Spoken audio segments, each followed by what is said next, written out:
Assalamu alaikum kids, good morning to all. Hope everyone is fine today. I'm your teacher Alia and today I'm sending a maths worksheet which you solve on your maths copies with proper date and day. Okay, first of all write your name here and also write date and day on your maths copies and solve these sums on your maths copies with proper date and day.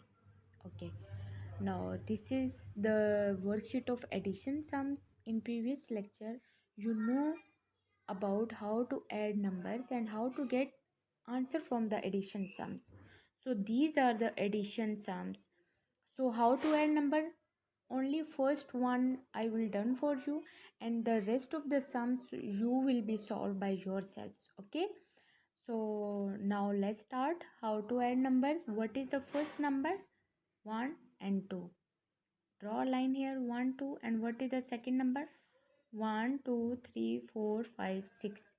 So count these line all together. 1 2 3 4 5 6 7 8.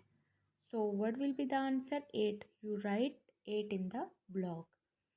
So in this way you solve all these sums which given in the worksheet and solve on your maths copies. After finishing your work, take an image and send it to me on my number. Thank you and Allah Hafiz.